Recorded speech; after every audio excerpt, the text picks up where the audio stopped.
I really want to talk today about the importance of emotional intelligence leadership practice for mental health. And what do I mean by that? Well, emotional intelligence, you can look at Google, you can look at,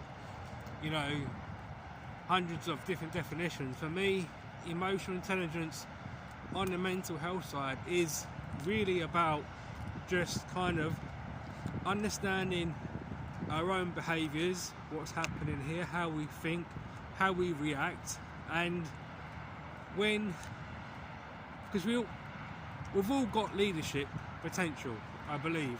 We've all got leadership kind of behaviours and potential and feelings that we want to not just lead people and coach people, but more importantly than that, lead ourselves. Because as I campaign for men's mental health, where men's suicide rate is at its highest in 3 decades, it's really important that in order to move forward in life, and certainly from my own experiences, having gone through all the childhood trauma and now still start trying to, and will eventually, and it'll get better and better, grow my brand, leading myself through different experiences in the future is really important to me, and it so should be for any guy or anybody really that's trying to improve their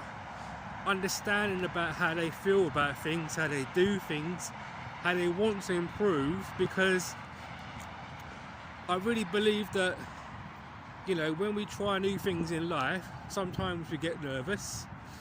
For example, that you can imagine the first time you drove a car, and when you drove that car for the first lesson, you was really nervous. And even though the instructor hopefully was a good instructor, what made you want to learn to drive? There was a desire inside you. And that's what I mean when I talk about emotional intelligence leadership practice. It's how we lead our emotions, how we think about stuff, why we want to do things. And I think and this is a very, very big topic, and a wide area, certainly from just, talking to you normally and not using too many scientific words. I'm not a scientist. I like understanding emotional intelligence. I've done a few courses on LinkedIn, and by no way am I an expert in this field, but based on my experiences, my humble research in performance, and my own mental health, I really feel that for any guy, any bloke, anybody that understands or wants to not go too deep, but just start to understand why they do things. And I think the more that we understand why we do things, I'm not saying you've got to go and buy books and stuff, just simple things like, I'm going for a walk now, I'm recording this video, I'm speaking to you. What's the reason why I'm doing it? Well, I will tell you why, but if I'm out on my own walking and I feel upset about a day that I've had, it's gone really bad, and I'm disappointed with myself because I felt that I hadn't worked hard. What's the reason I'm thinking that? And then we start to probe that thinking. Sometimes it can go down a dark road, and it can be, I'm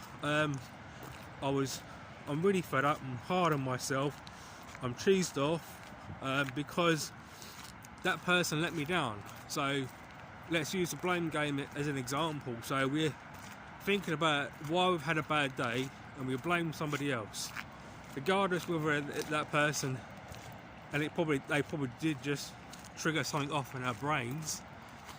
It's important that we go through that process, I believe, and that's the reason why I do these walks, because I don't plan or rehearse what I'm saying to you. There's no script, and I feel better for that because I'm speaking from my experiences. I'm speaking openly.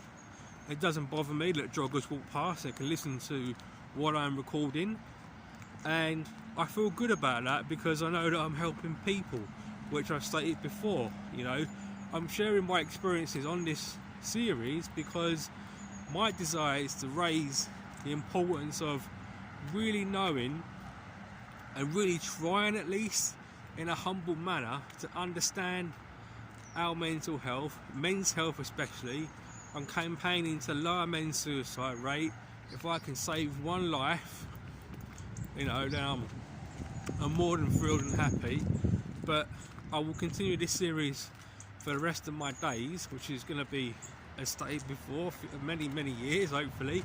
But going back to what I was saying, emotional intelligence leadership practice, I believe it's got a lot of definitions. If you look it up in the academic world, it probably spin back a lot about some of it leading about ourselves. And I think that the more we can pay time and attention to understanding how we feel about things, good and bad, there's mixed emotions there, that's for sure, then we're really going to start to unlock, unwind, and start to design our own curriculum about what good mental health looks like. Where I think we're going into the era of vaccines are coming out now with coronavirus. People, I've noticed, seems to be a lot more better in themselves. I see a lot of sufferers in mental health every day, sadly. But I do believe that if more time is spent, not loads of times, but 5-10 minutes a day, stop, pause, think about why we're doing something, why are we going for that promotion, why do we get upset about that situation, why do we want a pay rise?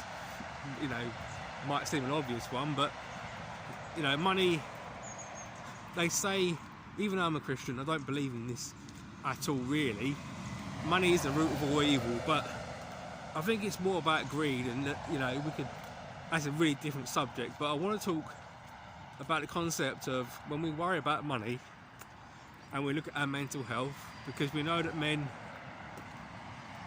you know, we find it more difficult to open up to people. You know, that could be one of the reasons why men's suicide rate is so high. But if we worry about money because we feel we're the breadwinner, and that's not true in today's society, equality is overtaken that, but we do feel the burden, I feel, more, especially, as I stated before, I struggled as a husband. I wasn't a good one. I had a lot of mental health issues at the time. I worked through that, but I feel now that I feel strong now. Do I worry about money? I don't know. I will worry about money. I mean, I you know, I'm on this government scheme, self-employment, universal credit type mix thing.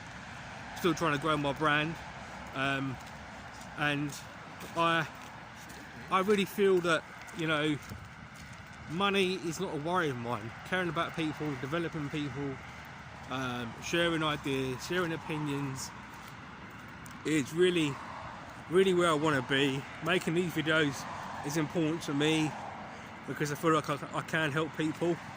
You know, just one sentence or one keyword is, you know, really good. But yeah, you know, money, I do worry, but I don't think that, and that's the thing, if we can learn to think about things in its moment, about why am I really worried about this, write things down on a bit of paper, send an email, speak to somebody, look at a YouTube channel, anything that will take not concentration off of it, but just start to put things, and I keep saying this on my series, put things into perspective. And I just feel that we're in a stage now where we can take control of our mental health, more importantly, because that's what I'm campaigning for. And we are allowed to worry about things. It's a natural human emotion, but we have to celebrate the good things, and we have to be happy. We have to try to be happy, and we have to think about sometimes why am I unhappy today? You know, it's a little bit cold. I'm out on my walk. I'm enjoying myself. The ground's wet. It's not raining, but you know what? I'm content. I'm happy with my surroundings.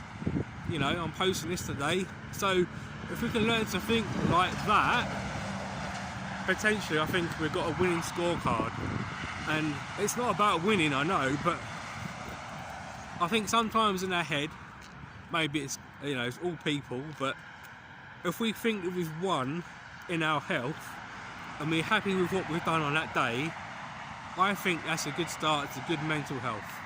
And it's helped me in my journey so far in my life to, hey, you know, Steve, you put in a good performance today. You know, you made the video, you didn't do everything, but pat yourself on the back. So give yourself a pat on the back, as it were, and keep experimenting with developing ideas and thoughts about why you think the way that you do, what you're thinking about. Write them down, get a diary, and start celebrating good mental health.